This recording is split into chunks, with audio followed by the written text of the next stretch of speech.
Hello, viewers. I doubt any of you will actually hear about this, although maybe you will because they're doing their best to signal boost it. But something pretty big has happened very recently on Twitch. Some speedrunners have been banned from Twitch for either a few hours or in some cases IP banned indefinitely and are still banned right now over a disagreement about how one of the admins, the head admin, is conducting themselves professionally.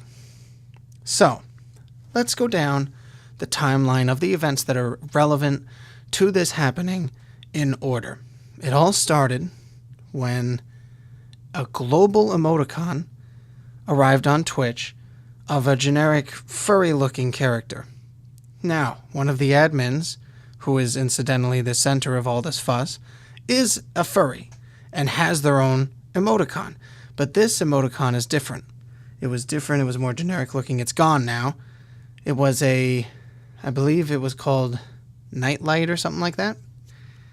And the actual emoticon was from a pornographic image and wasn't very great when it came to the reception. It wasn't good. So there was a little bit of an outcry about this. People didn't like it. The emoticon was removed. Afterwards, there were a few other decisions involving emoticons that were kind of shaky. The person who a lot of this rage was focused on, named Horror on the website, is the head admin. So he controls all of these emoticon decisions. He controls what becomes global and what gets removed and what doesn't.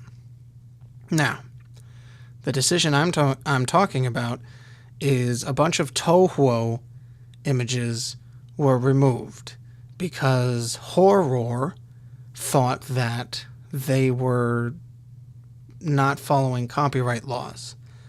Now, if he had done a Google search, he would have found out that the creator of Toho has said that it's okay for people to use his characters for anything. It doesn't matter. He doesn't care. Now, does that mean that they're not copyright infringing? Of course not. They're still infringing a copyright. But it wouldn't affect Twitch, and I don't think that there was a reason for those emoticons to be removed. And because Horror blatantly disregarded his responsibility to look up copyrights and look up these things, these various images, and see if they are infringing and if they are a liability before removing them, that makes him look incompetent as an administrator for Twitch. But then the shit hit the fan. During a stream, a relatively popular speedrunner made a joke at Horror's expense. He said, hey, how do I get into your pants so I can get a global emoticon too? Now, it was an off-color joke, certainly. It was calling out Horror on the nepotism that they were doing,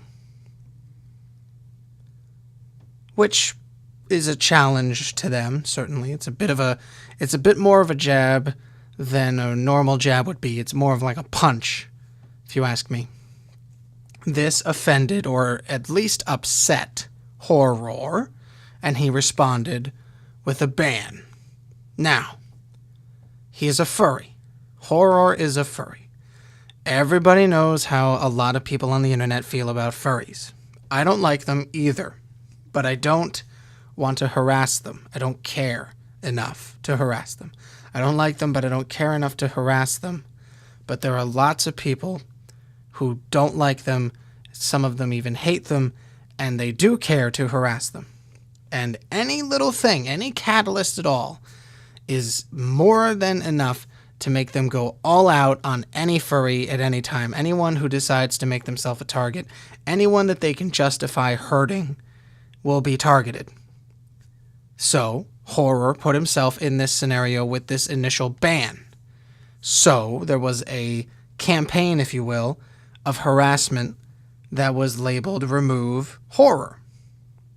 Now, like most bad things on the internet, they hide them or try to reword them in various ways. For instance, people that are against abortion will call themselves pro-life, which is not the case. They don't care about the life of really anything. It's more about them trying to feel superior to others. And now these people are trying to reword it by thinking, they're trying to tell people that they're upset with horror's administrative decisions, which is a legitimate concern. And there is a lot of incompetence that is shown through what horror did, even if it's just with that ban over him just getting upset by a joke. Especially when he's claiming that that was hate speech, when it wasn't. There was no hate speech in that context. He says, how do I get in your pants so I can have an emoticon too? Wink, wink, lol, lol. But there was legitimate harassment sent to horror.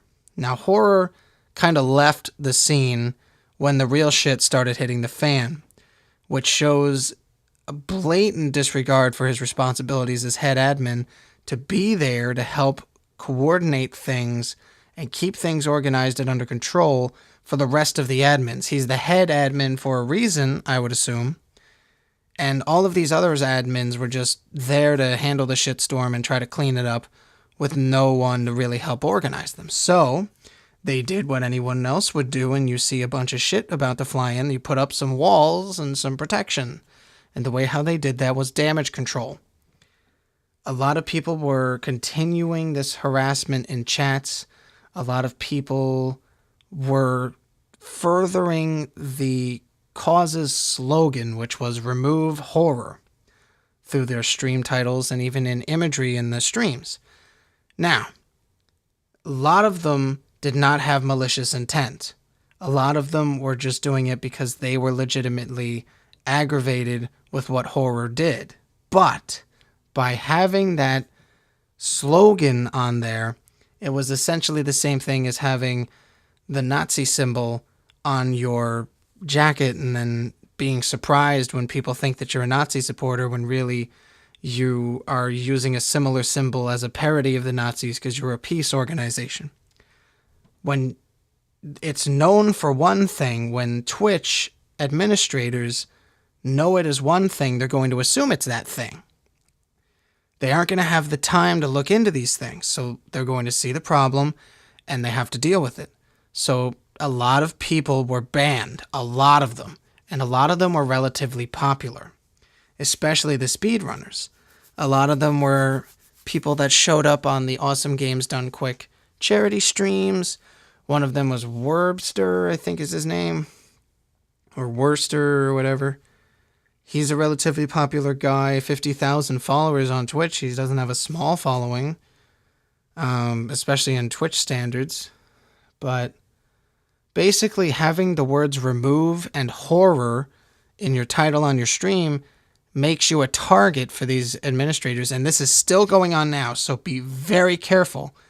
Don't use those words or you will draw unwanted attention to you, and you don't want this kind of attention. They ban without prejudice right now.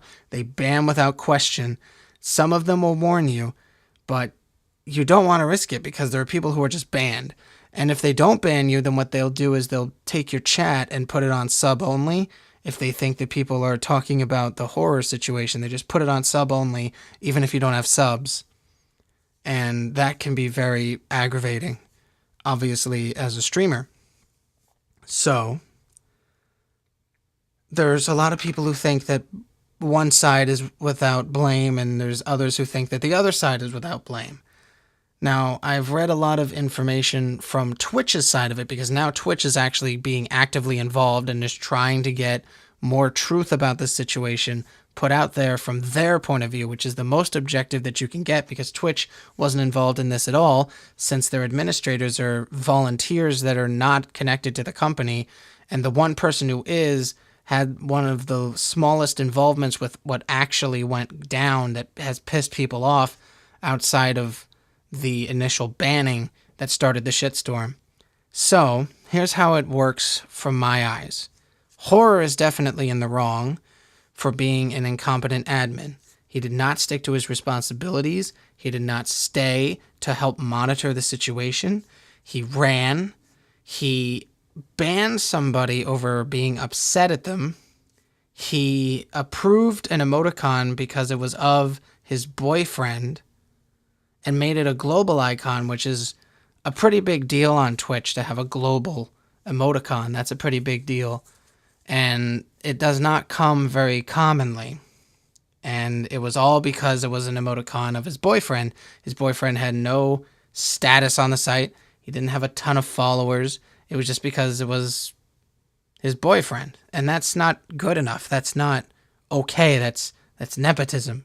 You can't do that. That's unprofessional.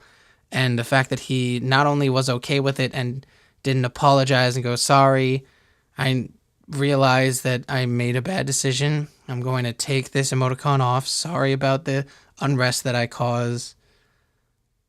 But I thought it was a good idea because I was kind of in the moment. And, you know, you're like somebody. You want to do something nice for them. So I did that. I didn't realize at the time that it was a bad decision. I'm revoking it, and I'm sorry to everybody that was offended by it, blah, blah, blah. End of the story. Would have been fine. The ban could have easily been blown over if Horror, before deciding to leave for the night, went, hey, I banned someone because I was upset. I'm not going to unban them. I'm still upset. If Twitch wants to unban them or a staff member or one of the other admins wants to unban him, they can. I'll talk about it tomorrow after I sleep. I'm still very upset. And there's people that are harassing me over this, and I don't want to deal with it right now. So that's that. Probably would have been a little bit better. Maybe even if one of the admins unbanned the guy who was banned, it would have been even less of a big deal. And then it would have just been the minority of people that were harassing Horror over this. However, that isn't how it went down. Instead, you've got Horror banning someone and just leaving. And you've got these people that are like, oh, there's my excuse. Now I can make fun of a furry for the rest of the night. I'm in. Let's do this. And they're masquerading their cause as, let's criticize Horror. And there are plenty of reasons to criticize Horror. So people that don't realize that this is a front for people that are being very malicious, they jumped on the bandwagon, if you will, and they thought that they were just kind of protesting and helping spread the thought of criticizing an administrator that made a bad decision and keeping this bad decision relatively public. However, what they were doing was helping keep the front of this bad behavior out there, which the Twitch administrators had to squelch, because if this got too far out of hand, then it's no good. Like, you can't have racism being put out there, even if there are legitimate causes that are supporting it. If that slogan, if that idea is a racist belief, then it has to be squelched. It has to be silenced. That's how it works. And there were bigoted people that didn't like that Horror is gay. They didn't like that Horror chose to be a furry. And yes, he doesn't have as much of a legitimate excuse to be angry at people and feel discriminated against when it comes to being a furry. I have my own beliefs about that. But the whole homosexuality thing is a whole different thing. He is underneath a protected group and should be protected, because homosexuals and other people that do not fall underneath the cis category tend to be discriminated against and hated on pretty intensely by some really, really disturbed people. But Twitch is addressing this situation. They're unbanning a lot of the people that just kind of jumped on the bandwagon, got caught in the crossfire, if you will, and they're unbanning them, which is nice. They're trying to get to the bottom of this. A lot of people have even been unbanned. Not half of them, but I think that they're up to 5 now out of the 20 or so that were banned overall in the shitstorm. We have to remember that this was spreading extremely quickly, so a lot of people were targeted and very quickly in a variety of ways.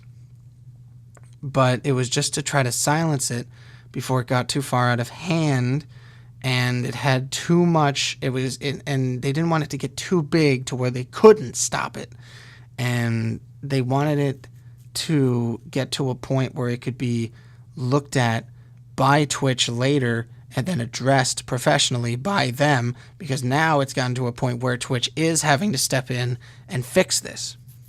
So what the repercussions for horror will be, I don't know.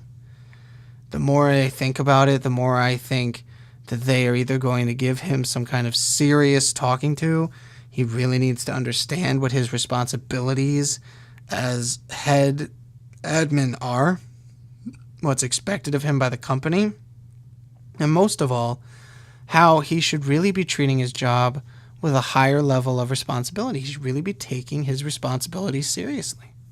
At the same time, we're going to see a lot of these channels getting restored. I certainly think that a majority of the banned channels, even the small ones, will be returned to being not banned, especially if they dispute their bans and explain what was going on. There are some people who will not, because they did not handle the situations well. We have to remember that neither side was perfect in this. Both sides were wrong. Even the people that were trying to protest, they got a little rowdy, if you will. They got a little too into it, got a little too emotional. Some of them said some pretty nasty things to the admins. And that's not going to be good, because it's in the terms of service that you're not allowed to do these kind of things and disrespect and defame people. And the people that were harassing horror on Twitter and other social media outlets were defaming him, and they can easily say that people going around saying that he's incompetent could also be defaming, even though there are legitimate reasons for it. But this is only out here to help inform people that stream on Twitch, especially if you stream video games. Do not use the words remove and horror in your title. Do not use the words remove and horror in anything that's in your streams. If you do, you will be getting unwanted attention, and it can result in a ban without any kind of warning from anyone. They will probably try to warn you, but I don't recommend trying to instigate them until this blows way over. And I don't want people that innocently use terms like remove and horror in one sentence for their title. I don't want them to be banned because of the stigma that's surrounding those words right now. So be careful. And even if you are banned, every single ban, there's a log about it. Just think of it like how whenever police arrest people, they have the police report. This is so that the bigger powers can look back on it if there's a dispute. If they think there was a mistake, if anyone thinks there was a mistake, they go back to the police report, refer to what was written, and administrators, the administrators of Twitch, I'm sure, have comprehensive reports that will at least tell them what was said and what was done, and I'm sure they have to write why at some capacity. And the amount of screenshots that people have of what was going on is more than enough proof for people to come back and be like, okay, you can lift my ban now. It was wrong of them to ban me, so just feel free to lift my ban whenever, you buttheads, and then it'll all be fine. But until then, be careful, keep streaming, keep living a dream, and if you're scared, stick to uploading videos for a while. Maybe even try streaming on different sites. There's one called Instagib, which is relatively good. Hitbox is also pretty good at streaming. In fact, a lot of the angrier speedrunners are moving to Hitbox. So we'll have to see what happens with how Twitch handles this situation. Depending on how they handle this, it could be you may never see another speedrun hosted on Twitch again, which could be very bad because a lot of speedrunners make their livelihoods from speedrunning on Twitch and sharing that with their audiences. So the ones that were banned were people like that, which is a big deal. When you as an admin take away someone's livelihood, that's a very big decision that you made out of not necessarily necessity or justified reasons, but because of an emotional outburst by another admin, in this case the head admin. So we'll have to just see what happens, but I wanted to keep people informed that there is no right side. Horror isn't right, and the streamers that added to the shitstorm weren't right either, even if they feel that their causes were justified. And even though I agree with some of their causes, it was just furthering a bad thing, and they were caught in the crossfire. So if they would have just not kept the titles to say remove horror, if they would have, when told to change things, complied and understood, oh, there's something going on I don't know about, then I think they would have been fine. And a lot of people, they are saying that there were people that complied and they're fine. So Twitch is not out to get you. The admins are not out to get you. No need to freak out. Just be careful. Don't use the words horror and remove in your titles, especially if you are a speedrunner. They are underneath extreme scrutiny right now. And there isn't a lot of power that the speedrunning community has because it's a very niche thing. Although they are very popular when they're doing their charity streams, they are not very popular when they're not. And although some of them hold world records, they are certainly not celebrities, if you know what I'm saying. So be careful. Always try to keep yourself well informed. When you hear one side of a story, feel free to build your opinions, but always be open to the possibility that the other side has some stuff right too, and learn about it. Try to find an objective side of the story and read that too. Take all three elements, put them together. Because let me tell you something, it is very, very, very rare that one side is completely right and one side is completely wrong. So always try to get fully informed before basing your final opinion on it. And hopefully you can get other people to understand the whole story too. If you haven't heard about it, I'll provide some links in the description. Look into it. I highly recommend it. It's a good read. It's very good drama, that's for sure. And don't read the Twitch employees' sides of it until you've read the first couple posts that I'm going to put in here. Because when you see their side of the story, then you look at Twitch's side, and it'll help you realize a lot of why what happened when you look at how extreme the one side is, and you'll see how short and to the point Twitch's side is, and it really brings a lot of the elements together. There's a lot of things that are missing that are put inside of that Twitch side, but you have to be able to keep an open mind. You can't prescribe to one side. Just stay objective and understand the perspectives of people that are seeing one thing and are reacting to it to try to stop a big problem from happening. I don't know, go to bed. It's fucking 8 a.m. Go to bed.